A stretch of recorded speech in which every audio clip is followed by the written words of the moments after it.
हम जहाँ हैं बस सहजता से रहें।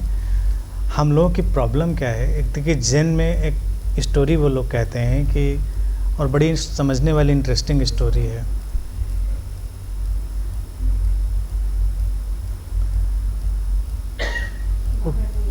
कि आप उसको मॉडर्न टर्मिनोलॉजी में समझ लीजिए, व्हीकल में जैसे वो नाव का एग्जांपल देंगे कि अगर मान लीजिए आप नदी में हैं, एक नाव में बैठे हुए हैं और अचानक आपकी नाव से एक नाव आके टकराती है और आपको गुस्सा आता है और एकदम से आप देखते हैं कि नाव तो खाली है, उसमें कोई है नहीं, तो आप कुछ नहीं करते, आप अपनी नाव को संभालते हैं, आगे चले जाते हैं। वही आप अपने व्हीकल पे, रोड पर, कहीं भी एग्जाम्पल लगा लीजिए। जैसे हम उसको इंडिविजुअल उसमें डालते हैं, हमको परेशानी शुरू हो जाती है कि दूसरे ने ऐसा किया या दूसरे ने ऐसा कहा। हम अगर थोड़ा न्यूट्रल हो के किसी भी चीज़ को देखना सुनना शुरू करें तो प्रॉब्लम नहीं होती। हम नेचर में देखिए रहते हैं तो हमारे पास कोई विकल्प ही नहीं होता, हम उसको एक्सेप्ट कर लेते हैं। अब जैसे ये धमधम धमधम हो रहा है, अभी यहाँ बैठ के कोई मुँह से धमधम कर रहा हो तभी उसको रोक देते हैं हम कि भाई नहीं हो रहा है, सुन लिया कान ने, हो रहा है, एटीज है। इसी तरह से कोई कुछ भी बोल रहा है, आपने सुन लिया, एटीज रही, हो रहा है धमधम। उसको इंडिविजुअलाइज मत करिए। इंडिविजुअलाइज करेंगे तो परेशानी हो जाएगी कि ये ऐसा कर रहा है, ऐसा कर रहा है। होता है, नेचर बज रहा है, मतलब कोई सिस्टम जैसे गड़बड़ हो जाए तो अलग अलग किस्म की आवाज़ें करने लगते हैं, चलता रहता है।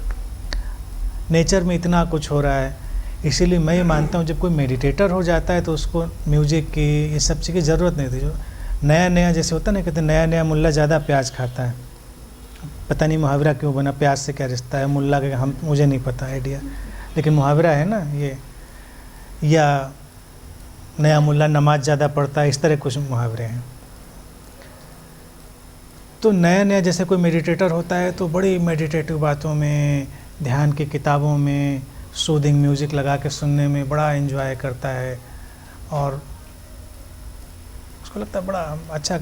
लेकिन जब कोई रियल सेंस में मेडिटेटर हो जाता है तो चाहे ट्रैफिक गुजर रहा हो, कुत्ता भौंक रहा हो, कौवा बोल रहा हो, गाड़ी निकल रही हो, म्यूज़िक बज रहा हो, उसे कोई फ़र्क नहीं पड़ता, एवरीथिंग इज़ सेम।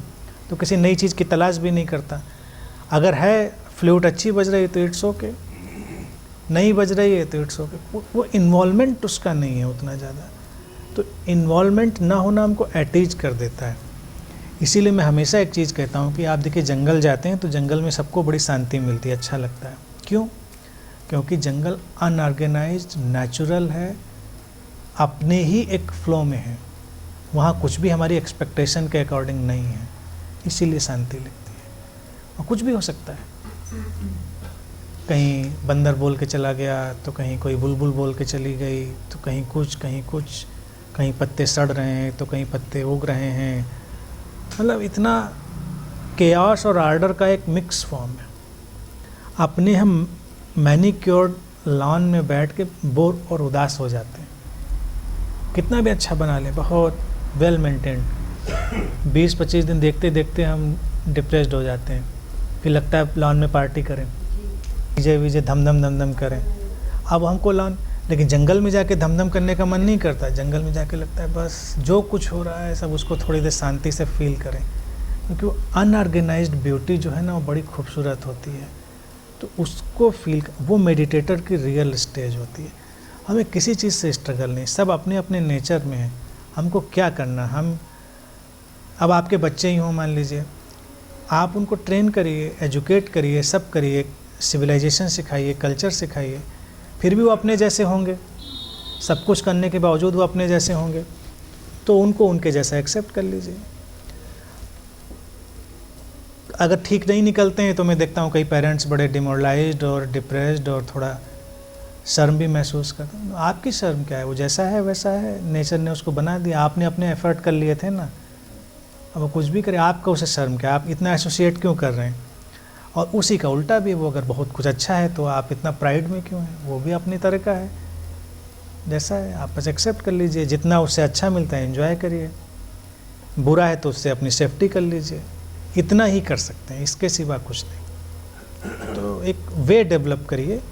मेडिटेटर का वे यही है कि वो एक बड़ी एक्सेप्टेंस में जीता है और उसको इंडिविजुअलाइज नहीं करता।